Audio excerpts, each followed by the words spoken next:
အားလုံးပဲမင်္ဂလာပါဒါကတော့ကျွန်တော်ရဲ့ပညိုလေးဖြစ်ပါတယ်ပညိုလေးဆိုရင်ဖြင့်ကျွန်တော်ကိုနေပူတဲ့လျှောက်ခေါ်ဓာတ်ပုံရိုက်ခိုင်း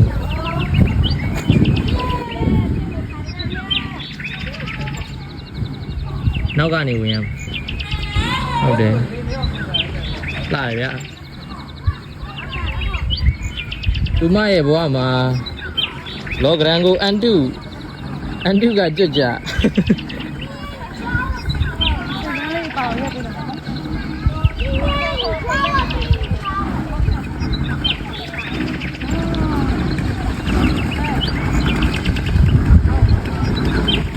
ဟုတ်တယ်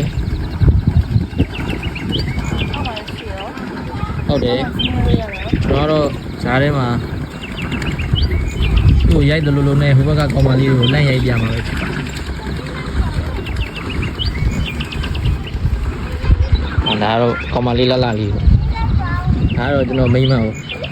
ဒီမှာလေးထိုင်ကုန်ဒီမှာမင်းကတော့တော်ပူတယ်ရာဆိုတော့လှပနေရပဲအဲ့ဒါကိုခံမရိုက်ကြည့်တာလေ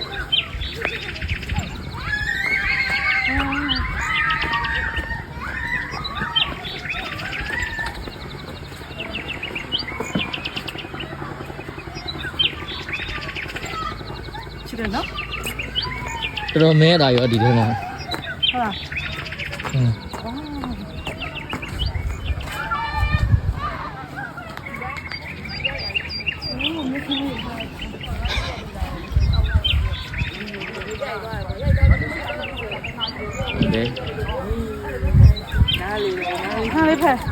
ပန်းနဲ့ကျမဘယ်သူပိုလာ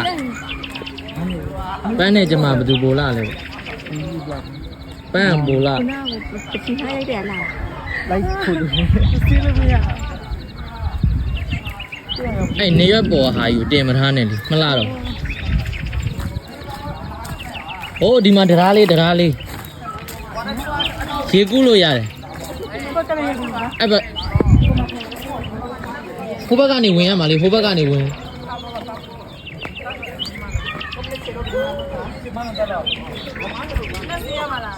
ချွတ်လေခဏအေးမစီးနဲ့ရေပေါ်မှာလေခဏစီးရင်သဘာဝမကြတော့ရပေါ်လေးပဲဗီဒီယိုပဲအရင်ရိုက်ပါရေဆောက်လိုက်ရတာရေဆောက်လို့မရဘူးကလေး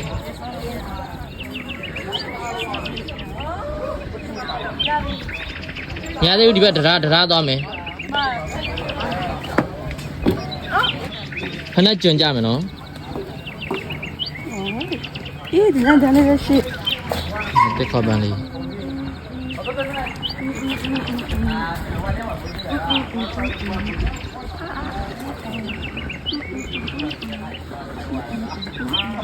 ဟုတ်ပါလေတကဘာလုံးမှာသူလာဆုံးနေပေါ့ကလေးစိတ်ကတိတ်မပြောက်သေးလင်းရပြီ